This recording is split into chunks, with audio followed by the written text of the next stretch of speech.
Yorana Kuraura et bienvenue dans Manava, votre émission Info-Service. Aujourd'hui, on plonge tout au fond des océans pour pouvoir parler des animaux marins et de la recherche qui les entoure. Les requins qui ont un rôle de régulateur, les méduses qui font partie de la chaîne alimentaire, les oursins qui sont de plus en plus utiles et qui ont aussi un certain impact sur les algues. On en parlera un peu plus tard. En tout cas, découvrons tout cela en détail avec Serge Plan, directeur de recherche au CNRS CRIOB. Yorana. Yorana. Nous avons Clémentine Seguin aussi, qui est spécialiste des requins à l'IREMP, Yorana. Yorana. Aurélie Aqua, étudiante au CNRS CRIOB, qui passe son master dans la spécialité oursin, Yorana. Yorana. Et enfin, Julie Graal, qui est chef d'opération hyperbar à l'IREMP, Yorana. Yorana. On va commencer avec Serge. Le CRIOB est une référence. Donc, est-ce qu'on peut parler des principaux objets de recherche qu'il peut y avoir quand on parle de secteur marin ?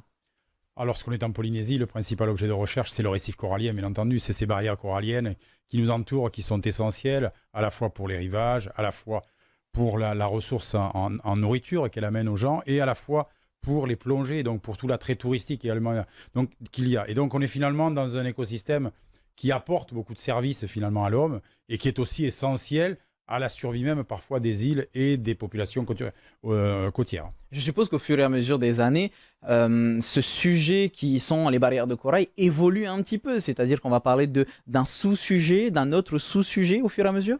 Bien sûr, le sujet récif corallien est très vaste aujourd'hui. Il a démarré, je dirais, dans les années 50, 60 avec la caractérisation des espèces, combien il y avait d'espèces de coraux, combien il y avait d'espèces de poissons.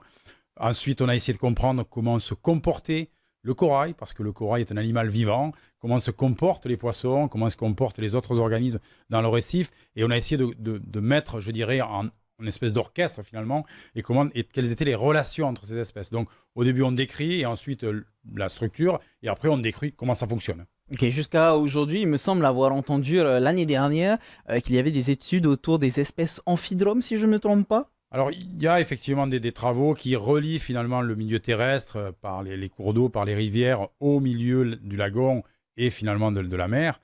Mais c'est vrai qu'aujourd'hui, ce qui est le plus important, c'est finalement le contexte, je dirais, de déclin du récif corallien. C'est le contexte de la mortalité corallienne, le blanchissement, les mortalités par les taraméas. Donc là, on est vraiment dans des vrais fait finalement, pas de société, mais de société du corail, on va dire. Et donc là, on est vraiment dans quelque chose qui aujourd'hui monopolise une grande partie de l'attention parce qu'on veut essayer de voir comment finalement la recherche peut apporter des solutions, soit basées sur la nature, soit des solutions en ingénierie écologique, mais comment on peut amener des solutions face à ce déclin. Transition parfaite, tu m'as parlé de taraméas. Et j'ai toujours confondu les taraméas avec les oursins. Aurélie, je suppose que ce n'est pas du tout la même chose. Rien à voir. Rien à voir, Alors, c'est-à-dire il y a des pics un peu partout, soit, mais rien à voir, ça n'a pas du tout le même rôle écologique, parce que les oursins sont des herbivores, et donc ont une consommation d'algues, alors que les taraméas consomment des coraux, d'où le danger qu'elles représentent. Et les oursins, eux, ont un rôle de régulation de la biomasse algale, et donc pour permettre de créer un environnement sain pour les futurs coraux qui vont s'implanter. Et comment ça t'est venu cette envie d'étudier les oursins ? Alors, c'était pas les oursins qui m'attiraient, c'est l'approche. C'est-à-dire ne pas approcher la santé du corail par le corail, mais la bonne santé du récif corallien par l'écosystème, la bonne santé de l'écosystème. Et donc, travailler sur une espèce ingénieure, une espèce importante, en la remettant dans le système pour créer un milieu sain pour les coraux derrière. On va parler de l'utilité de chaque espèce un peu plus tard. Avant, Clémentine, toi, tu es spécialiste dans les requins et leur conservation, je suppose. Est-ce que tu peux nous parler un petit peu de ton parcours ? C'est quoi la genèse de cette envie de travailler sur le requin ?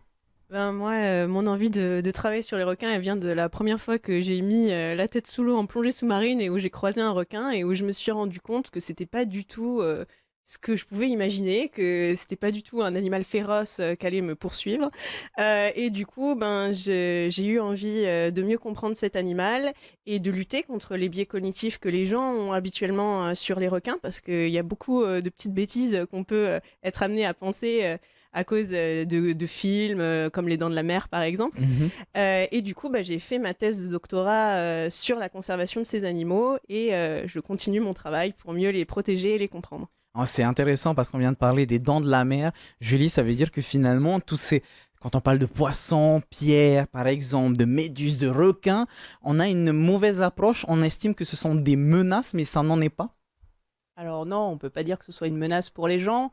C'est généralement, comme Clémentine a commencé à le dire, peut-être parce que les gens ne connaissent pas bien ces animaux-là et en ont peur du coup, parce qu'ils ne les comprennent pas bien, parce qu'ils ne savent pas forcément quoi faire.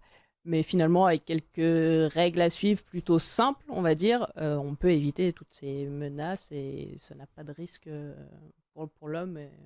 Est-ce qu'on peut parler d'utilité dans ce cas-là? Est-ce que chaque espèce que l'on vient de citer, donc je reprends les poissons-pierres, les méduses, les taraméas, les requins, est-ce qu'ils ont toute une utilité dans tout cet écosystème? Bien sûr, oui, dans l'écosystème, c'est tout un cercle et finalement, chaque animal a son rôle à jouer.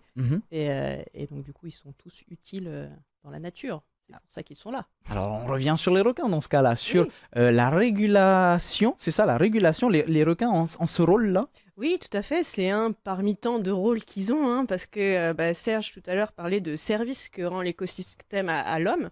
Et le requin est un de ces animaux qui sont extrêmement importants, puisque c'est le sommet de la chaîne alimentaire. Sans le requin, effectivement, on n'a pas la régulation des espèces qui vont être en dessous et il va y avoir des impacts terribles s'ils ne sont plus là et c'est pour ça que, effectivement, il convient de les protéger et de maintenir leur abondance pour que notre récif corallien fonctionne normalement. Des impacts terribles, c'est-à-dire, est-ce que tu en peux développer un peu? Bien, effectivement, comme les requins, alors certains d'entre eux, comme par exemple le requin-tigre, vont être des prédateurs supérieurs, c'est-à-dire qu'ils vont consommer des poissons qui sont carnivores, qui eux-mêmes vont consommer des poissons herbivores. Donc si on dérègle la chaîne alimentaire, il va y avoir trop de poissons d'un certain type et du coup on risque d'avoir un récif corallien qui va être envahi par les algues, etc. Donc tout un dérèglement de la chaîne alimentaire qui au final va se retomber sur nos amis les coraux qui sont très importants. Et tu nous parlais de d'autres rôles, donc au-delà du rôle de régulateur, quels sont leurs autres rôles? Le requin va avoir un rôle économique extrêmement important déjà. Économique? Tout à fait, puisque y a énormément de plongeurs qui vont venir en Polynésie visiter la Polynésie pour rencontrer ces animaux extraordinaires. Donc effectivement, l'écotourisme a un rôle très important à jouer et donc la conservation de ces animaux est aussi essentielle d'un point de vue écotouristique, mais également d'un point de vue culturel. Moi, c'est ce qui m'a vraiment marqué quand je suis arrivée en Polynésie. Le requin est quand même un animal emblématique, c'est un animal totem pour de nombreuses familles et du coup, moi, je trouve ça extrêmement important et particulièrement en Polynésie. De valoriser ce sanctuaire requin. C'est quand même toute la Polynésie, toutes les eaux polynésiennes où l'interdiction de pêcher les requins est établie. C'est quand même une des mesures de conservation les plus importantes à l'échelle mondiale. On va parler encore une fois des rôles de chacune des espèces que l'on a citées aujourd'hui et en particulier celui des oursins, Aurélie. Est-ce qu'eux aussi ils ont un rôle important? On en a parlé un peu tout à l'heure, ce rôle de régulateur d'algues, c'est ça? Oui, vachement plus centré algues. C'est-à-dire que c'est des herbivores très importants, comme pas mal d'espèces de poissons. Et leur absence entraîne une sous-consommation en fait, des biomasses algales et permettent à ces biomasses de continuer de se développer. Et donc entraîne une certaine compétition entre les coraux et les algues, compétition qui est négative pour les coraux. Bah oui, bien sûr. Et donc la présence de l'oursin, notamment de certaines espèces qui ont des forts taux de consommation, permet de réguler ça. Et en contrôlant la biomasse algale, on aide à créer un espace favorable au développement des coraux. C'est un petit peu ce qui est en train de se passer en ce moment dans certains endroits autour de Tahiti ou dans les îles? Alors, autour de nous, ce qui se passe en Polynésie, c'est suite notamment à des épisodes de mortalité de coraux. C'est plus une progression de la biomasse algale, surtout dans certaines îles comme à Moorea, où on a aussi des populations d'oursins qui sont assez faibles, notamment les espèces qui consomment le plus. Et donc on voit un récif qui devient vachement plus mixte. Donc on passe d'un récif corallien à un récif mixte, donc à la fois algues et coraux. Et donc c'est le moment de réagir pour repasser vers un récif corallien en réimplantant notamment des herbivores. Une information complémentaire de Serge? Oui, c'est juste pour ajouter, en fait, moi qui suis un peu plus âgé, donc dans les années, je dirais, 90, on avait beaucoup de vanas, notamment des vanas des diadèmes, des oursins diadèmes, des oursins aux grandes épines, où dès qu'on plongeait de nuit, on en voyait beaucoup. Et effectivement, depuis en gros une vingtaine d'années, on a vu vraiment un déclin, une déclinaison complète de tous ces oursins. On en trouve de moins en moins, ils sont de moins en moins abondants, et c'est certain que le rôle finalement d'herbivores, le rôle de manger les algues, eh bien, est moins important. Et ce rôle étant moins important, aujourd'hui, on a les récifs coralliens qui sont recouverts de ces grosses algues, telles que les turbinaria ou telles que les sargasses, qui remplissent finalement le dessus des colonies. Et dès que ces algues sont présentes, les jeunes coraux, les toutes petites recrues, ne peuvent plus s'installer. Elles sont complètement, je dirais, étouffées, elles ne peuvent plus se développer. Et donc, on déprime complètement la reprise potentielle du corail. Ce qui est intéressant avec cet exemple, c'est que là, on parle réellement d'un danger. C'est-à-dire qu'il y a quelque chose qui a fait qu'aujourd'hui, il y a moins d'oursins. Est-ce qu'il y a de réelles menaces pour toutes ces espèces? Nous, par exemple, l'homme? Ouais, l'oursin, en l'occurrence, l'homme est une des menaces, mais ce n'est pas la seule. L'homme, clairement, vous savez, on voit sur le bord de la route les petits pots remplis de gonades de Vanna, donc il en faut un certain nombre pour remplir ces pots. Donc l'homme est déjà un prédateur en tant que consommateur, mais il y a eu aussi beaucoup de mortalité due probablement à des maladies bactériennes, parce qu'on a vu à certains moments les oursins mourir sur pied, quoi, directement dans le récif. Donc il y a eu une combinaison un peu de deux facteurs, un impact de l'homme direct, un impact de l'homme potentiellement indirect au travers de maladies qui étaient associées à des très fortes pluies et probablement des lessivages des bassins versants. Donc ça veut dire que la recherche scientifique permet de comprendre tout cela et contribue d'une certaine manière à la protection de toutes ces espèces? Alors oui, la recherche, c'est son premier but, c'est d'abord de comprendre. C'est d'expliquer, de comprendre, c'est la première chose. Et une fois qu'on explique et qu'on comprend, eh bien on va réfléchir aux solutions que l'on peut proposer pour effectivement compenser. C'est vraiment le terme aujourd'hui qui est un terme des plus à la mode. Lorsque vous avez un impact, vous voulez absolument essayer aujourd'hui de voir comment on peut le compenser, le réduire évidemment dans un premier temps, l'éliminer autant que possible, mais surtout au final le compenser lorsqu'il est déjà actif et qu'il a déjà causé des dégâts. Finalement, on se rend compte que ces espèces que certains pourraient voir comme une menace sont assez fragiles.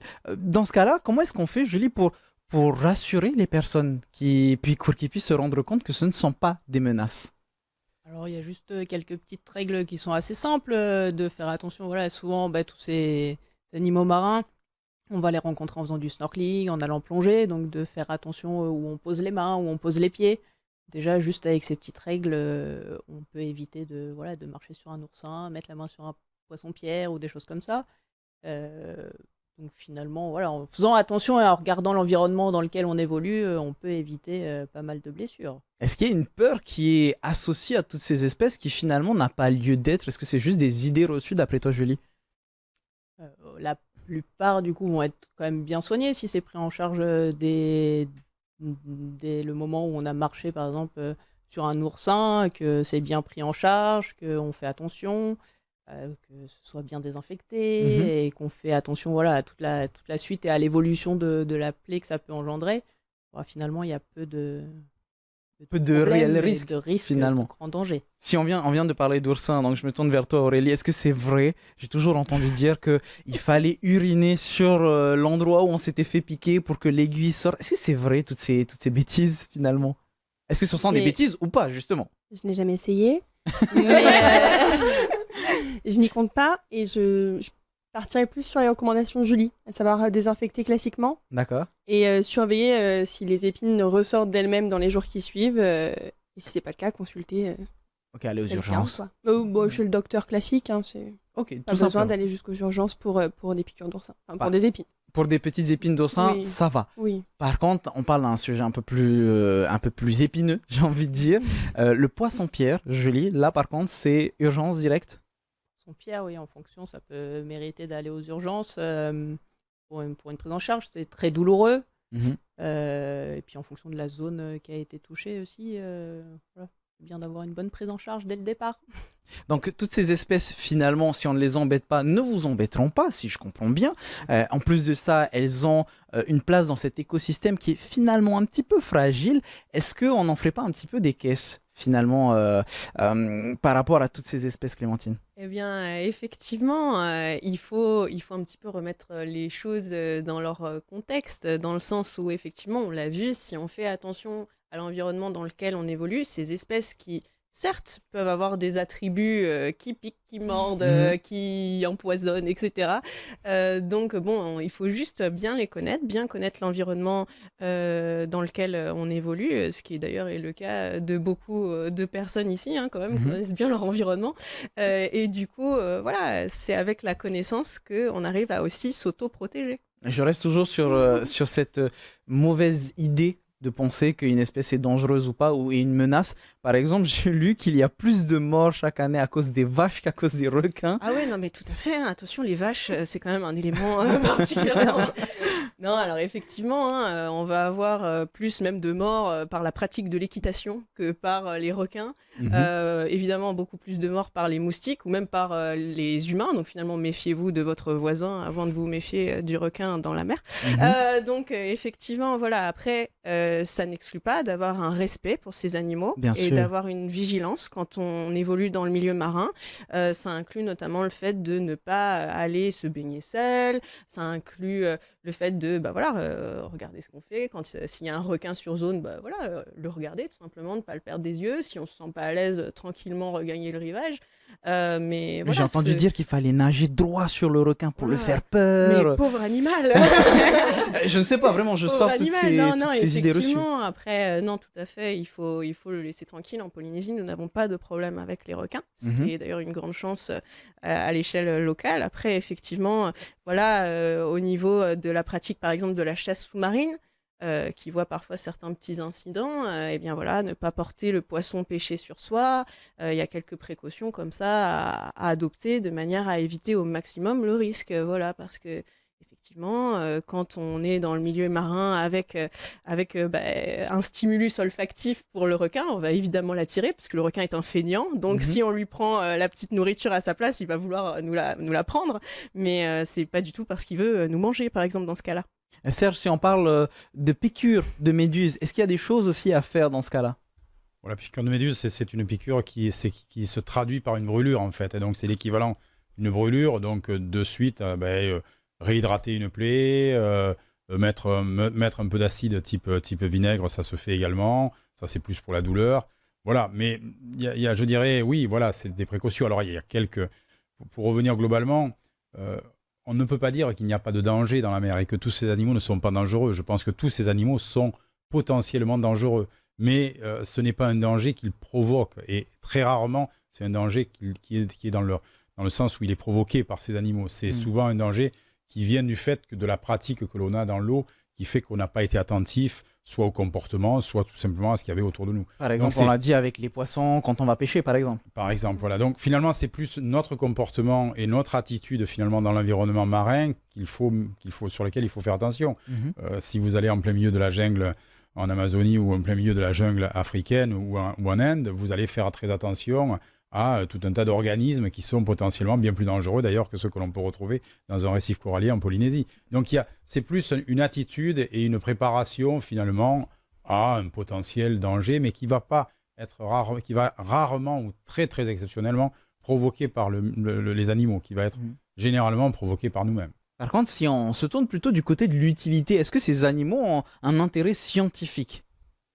Alors, scientifiquement, ces animaux ont automatiquement un intérêt parce que du fait que soit ils brûlent, soit ils piquent, et donc ils entraînent finalement une réaction humaine, eh bien, comme ça veut dire qu'ils transmettent des molécules qui peuvent avoir un intérêt finalement en termes médicinaux, que ce soit par leur dangerosité ou que ce soit par leur capacité à calmer la douleur pour certaines molécules. Et donc automatiquement, ces espèces-là sont étudiées pour justement les caractéristiques de ces molécules qu'ils transmettent. Une espèce qu'on n'a pas parlé depuis le début, justement, le cône. Est-ce que tu peux nous en parler?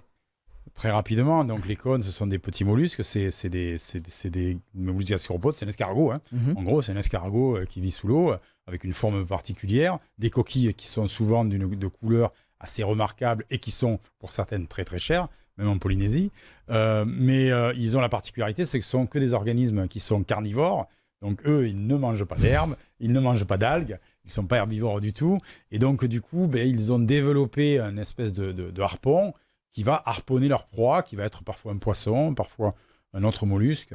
Et ils vont injecter à ce poisson, à ce mollusque, des venins qui sont très très violents. Alors, c'est pour tuer des poissons qui sont de leur taille. Un cône mesure entre 2 cm et 10-12 cm Ah oui, de c'est long. tout petit alors, Voilà, c'est cette donc, taille-là à peine. Voilà, c'est ça, exactement. Donc, on n'est pas là pour quelque chose qui va être capable de tuer l'homme. Donc, il faut relativiser. Si on se fait piquer, on peut avoir une certaine douleur. C'est pour ça qu'on dit, par exemple, quand on ramasse un cône textile, parce que c'est souvent celui-là qu'on a en tête, de ne pas le mettre dans le maillot de bain. Voilà. Parce qu'effectivement, il va vouloir sortir, Ah, mauvaise et idée. il va vouloir se défendre, et effectivement, il va vous piquer dans un endroit qui peut entraîner un certain inconfort, on va dire, voilà, par exemple. Mais au-delà de ces précautions-là, après, ce qui est intéressant, c'est les molécules qui véhiculent. Le cône, par exemple, propose tout un panel de molécules qui sont très étudiées en ce moment, qui sont des antalgiques, donc des antidouleurs, qui sont des molécules qui sont ce qu'on appelle des cardio, des tensions musculaires. En gros, c'est des Botox-like, si je peux dire, comme molécule, voilà. Ah, donc une utilité médicinale finalement. Potentiellement. Vous savez, moi je suis toujours un peu, je prends toujours des précautions. Il y a un potentiel là-dedans, mais vous savez, tout ce qu'on appelle les effets secondaires doivent être connus, et là, on ne sait pas du tout. Et puis, il faut bien identifier les molécules, ce qui est très compliqué. Le venin de cône, c'est entre 100 et 200 molécules dans un venin. Donc Et c'est assez dedans, il y a complet. quelques molécules intéressantes. Donc il y a beaucoup de recherches encore à faire, je suppose. Tout à fait. Dans la même idée, j'avais pu suivre une étude autour du rory qui pouvait être pris comme un complément alimentaire. Donc ça, c'est encore autre chose. Est-ce que c'est un peu la même chose pour les oursins? Il y a des utilités médicinales, ou je suppose ça serait plus d'un point de vue artisanal, par exemple pour les oursins crayons? Oui, il y a de l'art qui peut être fait autour de ça sur les tests d'oursin, donc le corps, on va dire, de l'oursin, et puis de la consommation, tout simplement. Hein. Il y a une utilité quand même avec les pêcheries, majoritairement. Mais à ma connaissance, les oursins d'ici, notamment celui que j'étudie, n'a pas spécifiquement d'utilité médicale derrière. Est-ce qu'on peut avoir un certain équilibre, Clémentine, entre justement la conservation de toutes ces espèces et la sécurité des usagers de la mer, puisque tout à l'heure on en a parlé avec Serge, il y a une forme de danger, pas systématique, mais comment est-ce qu'on fait pour trouver l'équilibre? Ah, totalement. Alors effectivement, comme on l'a dit, hein, tous les animaux dont on a parlé avant, de l'oursin au cône, au requin, à la méduse, eh bien, ce sont des animaux extrêmement importants dans l'océan dans lequel on évolue. Et moi, ce qui me terrifierait, c'est qu'ils soient plus là.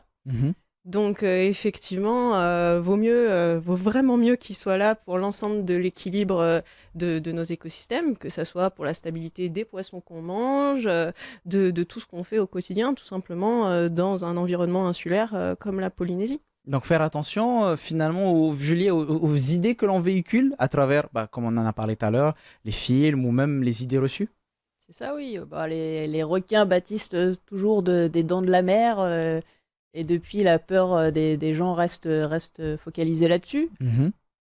C'est un exemple parmi tant d'autres. Et donc, du coup, oui, il faut essayer de passer au-delà des idées reçues qu'on peut avoir. Et finalement, c'est en les connaissant le mieux qu'on arrive à adapter, nous, notre comportement. Parce que, comme on le disait tout à l'heure, finalement, c'est nous qui, par une maladresse, mais juste parce qu'on ne sait pas, créons une situation qui peut devenir dangereuse par la suite, que ce soit avec les requins ou les autres animaux. Se former au premier secours, ça me paraît évident, c'est quelque chose d'utile, ne serait-ce que par précaution. C'est une bonne chose pour ça, et puis pour plein d'autres choses, de se former au premier secours, oui, ça reste une très bonne idée. D'accord, et si on revient vraiment sur l'utilité de ces animaux, Serge, il y a des programmes spécifiques pour impliquer la population, la communauté locale dans la recherche, la protection? Alors, généralement, oui, c'est-à-dire qu'il y a systématiquement, et de plus en plus aujourd'hui, dans les programmes scientifiques, dans les programmes de recherche, un volet que l'on appelle sociétal, un volet qu'on appelle d'anthropologie, dont l'objectif est d'intégrer, je dirais, mieux, finalement, la perception de la population et la connaissance de la population dans, je dirais, l'étude qui est faite, et ensuite de retranscrire, finalement, les résultats de cette étude vers la population pour qu'il y ait je dirais, un vecteur dans les deux sens de l'information. Voilà. C'est plus, et on le retrouve maintenant beaucoup dans la recherche, cette volonté finalement de la recherche de communiquer sur ce que l'on fait, sur ce que l'on observe, sur ce que l'on découvre également, et pour finalement montrer aussi l'utilité de ce travail-là, et ne pas rester enfermé dans le laboratoire et finalement garder la connaissance autour de quelques personnes uniquement.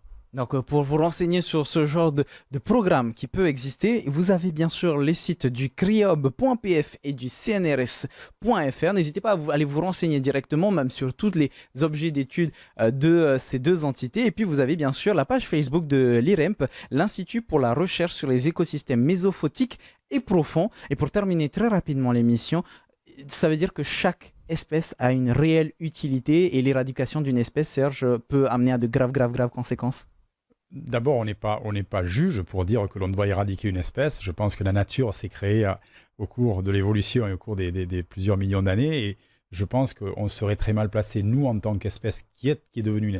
L'homme est devenu l'espèce dominante sur la planète, finalement. Je pense qu'on serait très mal placé pour juger qu'une espèce doit droit de vie ou droit de mort. Je pense que c'est un sujet qui, à mon avis, ne fait même pas débat, je crois, aujourd'hui. Et on pourra terminer, du coup, sur cette belle phrase. Merci beaucoup, mesdames, messieurs, d'être venus sur notre plateau pour répondre à mes questions.